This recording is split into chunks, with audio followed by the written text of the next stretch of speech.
beautiful people, welcome back to Vlogmas. So as you can see, I'm in the car and I wanted to make today's video because a while ago I put, I guess, a poll on my Instagram stories and asked whether you all wanted to hear about my Miss Omega pageant experience or my Miss ASU pageant experience. Miss ASU won, even though I'm going to end up doing both of them. So I wanted to talk a little bit about how that went.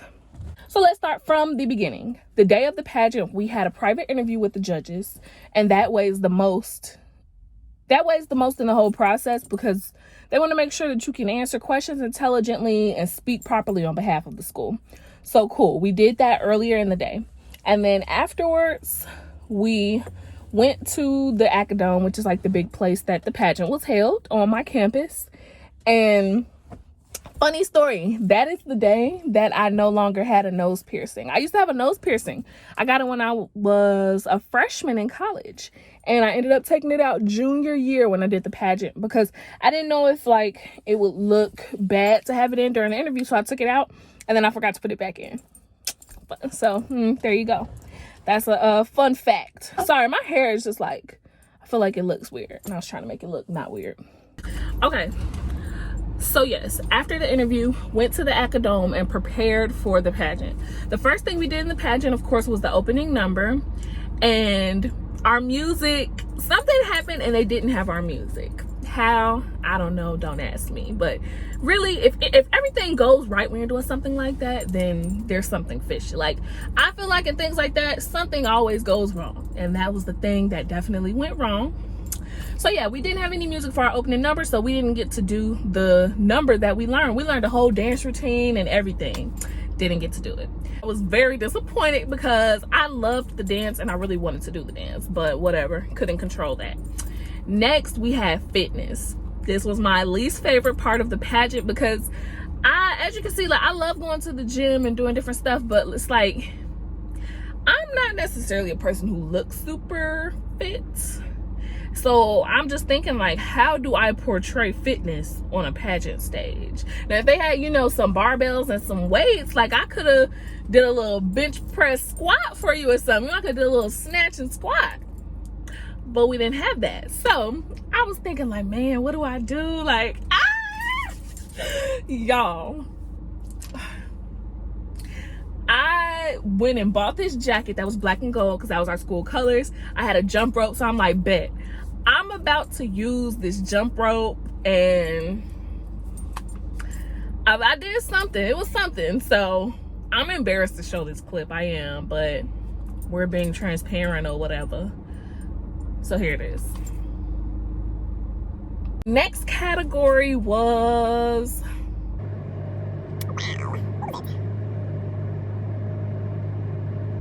okay, I don't remember the exact order, but I know we had one part of the pageant that was unjudged, and it was just a sit down with the judge.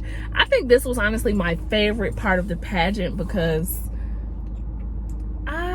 it was nice just talking. Like we were just sitting on the couch talking to her, answering her questions. So we all answered, I think it was 2 questions from her because it was so many of us. I'm sure if it was only 2 people running, then we would have talked more, but I enjoyed talking. I feel like I gave good answers. So I really liked that part. It was just relaxed and funny background story that a lot of people don't know about that part. So for this part of the pageant, I had like a slick back with like a curly ponytail of some sort.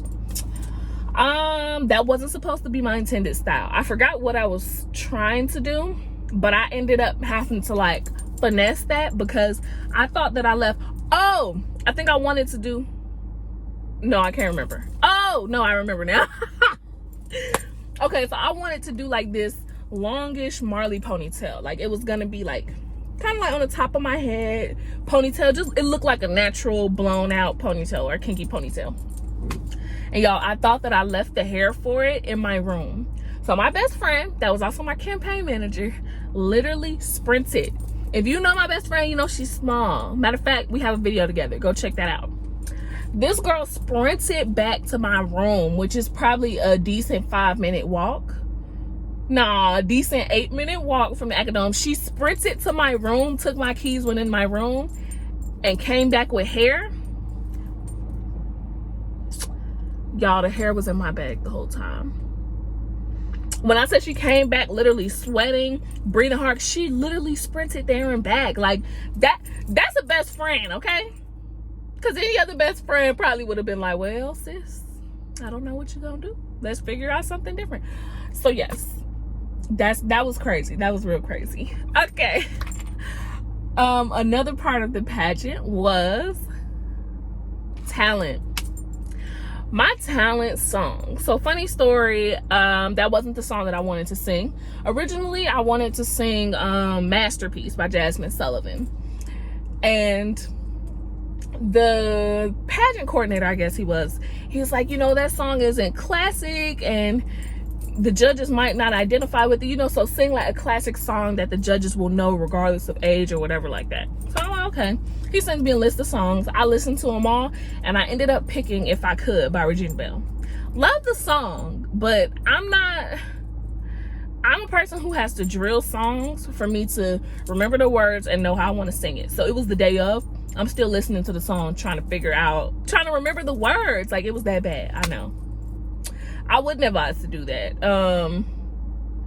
Yeah, no, I wouldn't advise to do that. If you don't know the song at all, and it's like a week before the pageant, don't change the song like me, because that's what I did.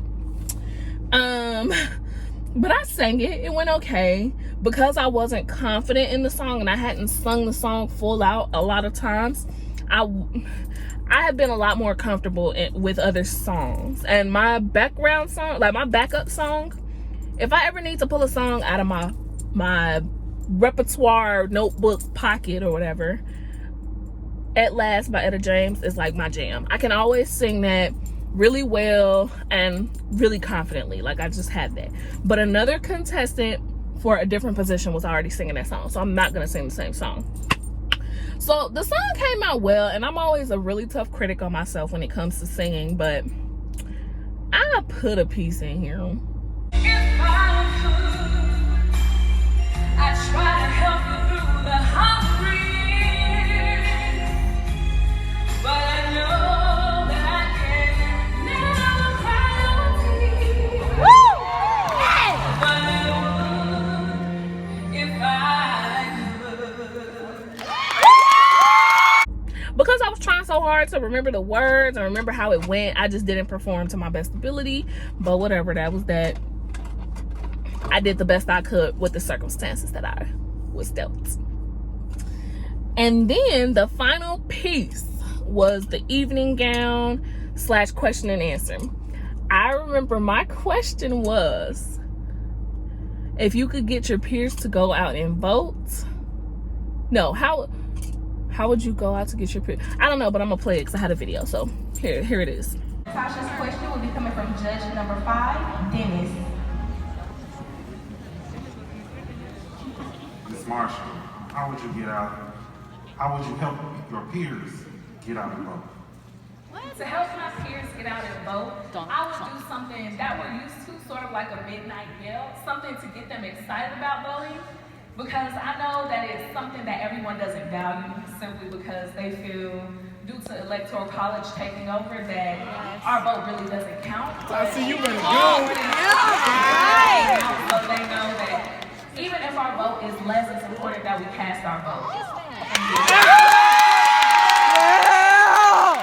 So as y'all can see, like, the students took to the answer pretty well, especially like throwing in like the whole electoral college thing made them be like, oh, okay, this girl knows what she's talking about.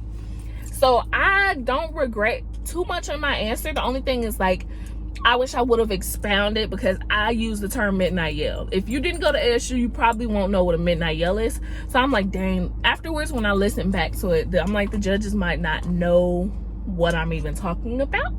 It's like they can tell, like, she knows what she's talking about, but we don't know what that is. So I should have spelled it out for them better so it was a well-rounded answer. But overall, the experience was really good. I didn't win. I won, well, no, I didn't win first place. I won second place, so I got the title, sorry, I bit my tongue. I got the title of first attendant to Miss Alabama State University. And I don't regret anything really in the pageant. I believe that everything happens for a reason. So I was not upset with my position at all. And I remember my mom telling me, like, Tasha, you didn't call us. Like, I thought you were sad or upset or whatever. And I was like, no, I was hungry. I wanted to go out to eat. Like, y'all, when I'm preparing for something, I lose a lot of things. I lose sleep, and I really can't focus enough to eat. Like, I get so busy that I don't eat. So after I finish a large thing like that, I have to go eat, because I'm usually starving. Like, you don't realize you're hungry when the adrenaline's rushing, but once I'm done, I was content in where I was placed, because it taught me a lesson about what I should and shouldn't do. Probably halfway through campaign season, maybe 3/4 the way through campaign season, I really gave up on myself, and I second guessed myself. I'm like, yeah, I don't think I should be doing this. So I kind of just started going with the motions and not really exerting like my full effort into campaigning and talking to people and all that. It's like I was doing it, but I lost faith in myself. I was like, I'm not gonna win this. Like, maybe, you know, this is a lot. I was working 2 jobs on campus. I was an RA working in the lab, and I used to always look at everybody else campaigning like, oh my God, they're out on the yard, they're doing this, and I'm at work. So yeah, I gave up on myself, and I know that that is the reason why I did not. That's one of the reasons why I placed where I placed. So it taught me a lesson. You know, if you're gonna do something, do it. Believe in yourself, because the minute you stop believing, the universe is gonna be like, okay, you don't believe, bet fam. We're gonna place you where you said you are. You are who you say you are. So you said you're not winning, period. Because I did not think, I kind of have anxiety talking to people sometimes, especially when it comes to campaign season, because a lot of people have these preconceived things like, I know they're about to try to come talk to me about their platform, I don't want to hear about it. Like, people basically already have kind of a negative attitude sometimes about hearing different candidates, because there's a lot of different candidates running all at the same time for the Miss ASU positions, Miss Freshman, Sophomore, Junior, SGA positions, so President, Vice President, Secretary, Treasurer. It's a lot of people trying to talk to you about your platform, so I get it, but that makes it made me very hesitant to talk to people unless I was giving them something, and it was just a lot of things that went into it that, yeah, I already have anxiety around talking to people about my platform and stuff like that. And I didn't think that people were going to vote for me. And that, I mean, the people that I knew, I did, but I didn't think that as many people that voted for me. Like, I expected to come in almost last in voting. So I was like, yeah, I'm probably just going to have to pick up whatever slack with the pageant. I didn't speak that into reality, because that's not where I ended up placing. By the grace of God, I didn't end up placing. But I just think about, if I would have boosted myself instead of telling myself what wasn't going to happen, that was negative, like, you're not going to get votes, you're like, imagine where I might have ended up. But like I say, I regret nothing, because after seeing how the year panned out, I know that my life had a different direction that it needed to go in that didn't include that title. So I thank the Lord that I ended up where I did end up, that I learned so many lessons, learned about myself. And I'm gonna go ahead and put in some pictures of different like appearances and whatnot that I did as first attendant. And let me tell you about a couple little things, and I flashed pictures as well. So we went to a conference in New Orleans. So I did that, and it was really inspirational, really great. The Kings and Queens conference. I have a video about that. Go check it out. What else? Of course, we did different football games, Labor Day Classic, Magic City Classic, all the other games in between. We would walk the field, go to the president's box, talk to alumni, you know, stuff like that, and just represent the school. And then things that I personally did, me and the Miss ASU of that year, we did a workshop with Aspire, which was a mentorship group on campus, where we went to their mentor, I guess it was like a boot camp on a Saturday. So we went and helped with that. And then me personally, I partnered with the Miss Black and Gold Court of Alpha Phi Alpha Fraternity Incorporated. I partnered with them and we did a mental health event. That is like my prized possession of what I did that year, because that was the first like informational mental health thing that I led. Like, yeah. So that made me feel really, really good. It was amazing, y'all. Look at the cool pictures. Like, we did so many activities and we gave them a lot of knowledge. We had a counselor come out from the counseling center where I interned to, had them speak. Like, it was an amazing event. Yeah, period. And it was called Melanin and Mental Health, because we wanted to talk about Black people and how we need to prioritize our mental health, which was my platform. So it was perfect. And then we held the Miss ASU in court. We held a meditation workshop led by me, because I like meditation. It's very relaxing. And I will be doing a video about that soon. So I guess those were like the big things. And I'm so sad I didn't have a recording of this, because I didn't get to speak a lot during my year, which is something that I didn't like. I wanted to work on my speaking, you know, in front of audiences, public speaking, but we didn't really get to speak too often, because a lot of times alumni just want to hear from Miss ASU and SGA president. But the one time I did get to speak, we went on what was the name of that tour called?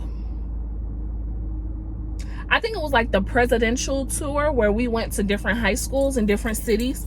So I went to, I went to two of the tour dates. I went to the first one that kicked off in Atlanta. We went to two high schools and then had an alumni reception. And then the one where I got to speak is when we went to Mobile, Alabama, went to two high schools, and then the alumni reception. Yeah, so like I say, it was an amazing experience. It taught me so much. It taught me about how to effectively work with people, deal with things that I don't necessarily agree with. It taught me how to do makeup, do my hair. It taught me, you know, a lot just about like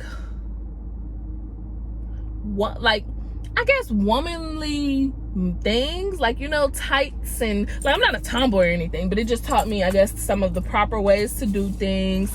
And it taught me how to persevere, because not everything was smooth at all. Like, it really taught me how to work with different personalities and work through things that aren't ideal, because a lot of times you are not faced with ideal circumstances. So you have to learn how to make a way from no way, work with people when things aren't the easiest, like all of that. It taught me so much. I loved it. Well, no, did I love the experience? Yes, I loved the experience in terms of what I got to learn about myself and do for the students. I wish I could have done more, and I wish certain things would have gone differently, but everything happens for a reason, and I still think that I left an effective mark with what I did do.